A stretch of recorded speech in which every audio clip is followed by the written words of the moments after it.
in theory, there should be a difference between how an employee base feels and whether there's implicit or explicit bias in how people feel, and then also the products that they're building. Are those products biased toward, in this case, you know, in Trump's tweets, biased towards conservative versus liberal news?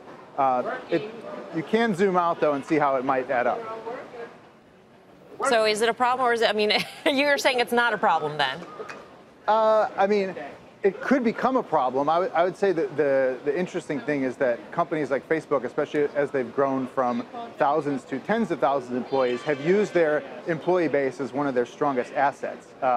It's almost a cult. And, you know, that if you look at a lot of these big Silicon Valley companies, they could be accused of groupthink or of a monoculture. So I don't, you know, I see enough people saying that it's hard to have opposing thoughts in Silicon Valley, that maybe there is something to that.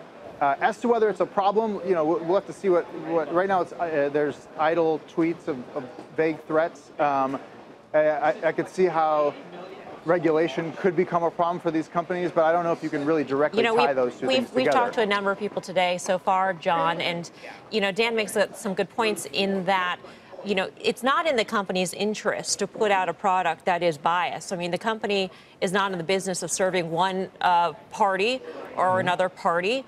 They have to serve everybody, and that is in their best business interest. So does it matter whether employees are left-leaning or right-leaning, for that matter? We could have the same conversation if the cult of thought was perceived at Facebook to be right-leaning as opposed to left-leaning. Yeah, this is the important point. This is not a matter for public policy at all. It's not a matter that a politician like the President of the United States should be involved in. This is a personal business matter. It's a private company. And, you know, there used to be a time in this country when conservatives actually said, keep government out of the affairs of companies. Let them run them according to the profit motive. And you've just pointed out the other side of this.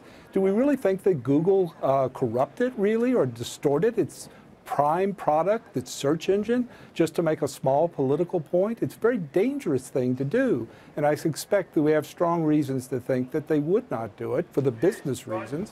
On the other hand, President Trump offered no evidence at all that they had done it. He just asserted that they had.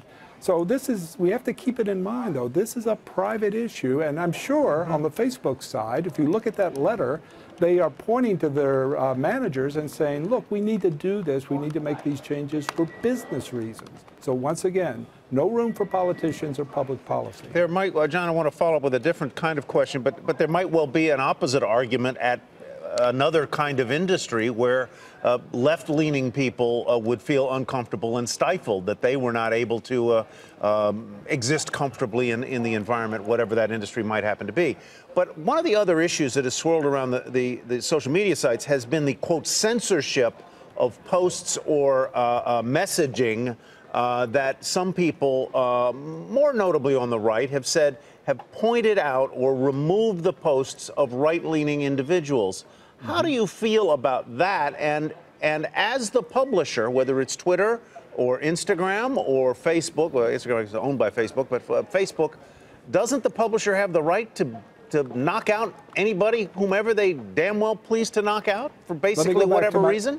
Let me go back to my original comment. This is not a public matter. These are areas protected both by the idea of private property and also by the First Amendment. These companies can be run by their managers the way they want to. Now, it might make a lot of sense in business terms to try to reach as broad an audience as possible. I think that's probably the case. But if they want to, for example, according to their community standards, if they want to remove content, they certainly can do that. And what we don't want is the government getting involved on either side to force them to do things. You mentioned people on the left sometimes feel bad about this. We could have in another 2 to 3 years an area where a left-leaning president is getting involved to help groups within the platforms. But that's just the point. Is the president making this a public issue? I mean, when he puts a target on Google for the search results that the president's getting when he searches Trump news, doesn't he make it a public issue? He has, but that's what my point would be. He's trying to make it a public issue. He's trying to do something which is essentially a cultural war our argument here, but he shouldn't be doing that. Remember, he took an oath to preserve, protect, and defend the Constitution. How does any of this preserve, protect, and defend the First Amendment? I just don't see it. He should be backing down on this and shouldn't get involved with what these private companies, and he shouldn't get involved in trying to determine the speech or the editorial decisions of these companies. This is completely contrary to the culture of our Constitution.